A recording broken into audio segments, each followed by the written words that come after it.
Setelah melihat gambaran kota Jakarta yang menjadi pemerintahan pusat di Indonesia, maka akan kami jelaskan mengenai asas penyelenggaraan pemerintahan daerah.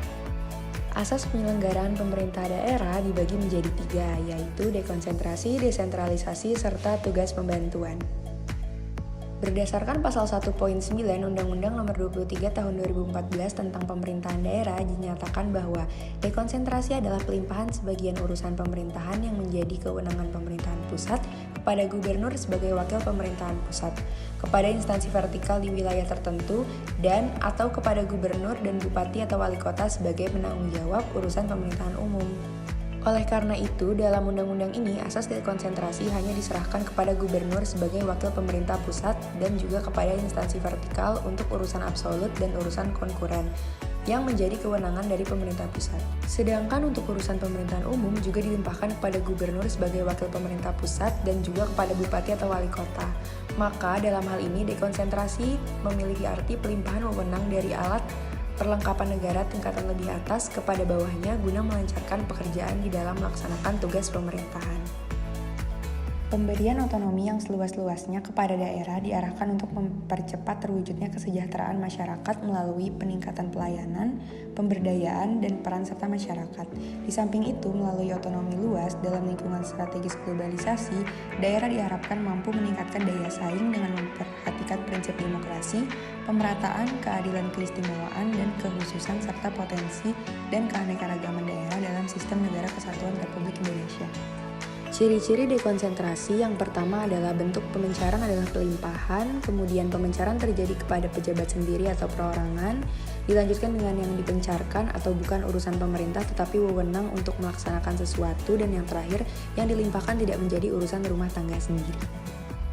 Salah satu keuntungan dekonsentrasi yang antara lain adalah mengurangi keluhan-keluhan daerah, membantu pemerintah dalam merumuskan perencanaan dan pelaksanaan melalui aliran informasi yang intensif yang disampingkan dari daerah ke pusat, dan memungkinkan terjadinya kontak secara langsung antara pemerintah dengan rakyat. Beralih ke desentralisasi, Amrah Muslimin menjelaskan bahwa desentralisasi adalah pelimpahan wewenang pada badan-badan dan golongan-golongan dalam masyarakat dalam daerah tertentu untuk mengurus rumah tangganya sendiri. Desentralisasi berdasarkan pasal 1.8 Undang-Undang Nomor 23 Tahun 2014 tentang Pemerintahan Daerah dinyatakan bahwa desentralisasi adalah penyerahan urusan pemerintahan oleh pemerintahan pusat kepada daerah otonom berdasarkan asas otonomi daerah. Sehingga dalam konsep asas desentralisasi pada undang-undang ini, urusan pemerintah dari pemerintahan pusat ini diserahkan kepada daerah, bukan kepada orang atau pejabat pemerintah pusat di daerah, dan juga tidak diserahkan kepada instansi vertikal. Ada 4 macam desentralisasi. Yang pertama ada desentralisasi jabatan, yang kedua desentralisasi kenegaraan, kemudian desentralisasi teritorial, dan yang terakhir adalah desentralisasi fungsional. Ciri-ciri desentralisasi diantara lain adalah bentuk pemencaran adalah penyerahan, pemencaran terjadi kepada daerah atau bukan perorangan, yang dipencarkan adalah urusan pemerintahan, dan yang terakhir urusan pemerintahan yang dipencarkan menjadi urusan pemerintah daerah. Setelah desentralisasi dikenal juga tugas pembantuan. Berdasarkan pasal 1.11 Undang-Undang Nomor 23 Tahun 2014 dinyatakan bahwa tugas pembantuan adalah penugasan dari pemerintah pusat kepada daerah otonom untuk melaksanakan sebagian urusan pemerintahan yang menjadi kewenangan pemerintah pusat atau dari pemerintah daerah provinsi. Kewenangan ini diserahkan kepada pemerintahan daerah kabupaten atau kota untuk melaksanakan sebagian urusan pemerintahan yang menjadi kewenangan dari pemerintah daerah provinsi.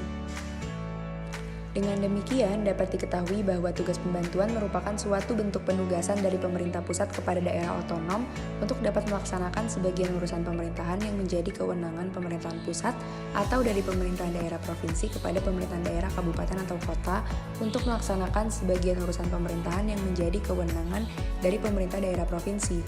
Dan dalam undang-undang ini tidak ada dinyatakan bahwa tugas pembantuan diberikan kepada desa seperti undang-undang sebelumnya, sehingga tugas pembantuan dalam undang-undang ini hanya sampai pada daerah kabupaten atau kota. Macam-macam tugas pembantuan diantara lain adalah tugas pembantuan mekanik yang merupakan kebebasan provinsi untuk menentukan sendiri kebijakan pengaturan dan pengurusan tugas pembantuan dibatasi. Tugas pembantuan memuat perintah dari alat kelengkapan pemerintah lebih atas kepada alat pemerintahan provinsi untuk melakukan tindakan konkret. kemudian menyampaikan informasi kepada masyarakat, menyampaikan informasi kepada alat kelengkapan pemerintahan lainnya, serta memuat kewajiban untuk mengumpulkan dan menyusun informasi. Selain itu ada pula tugas pembantuan fakultatif yang merupakan kebebasan cara melakukan tugas. Setelah penjelasan ketiga asas tersebut, berikut ini adalah perbedaan dari asas-asas yang telah dijelaskan sebelumnya.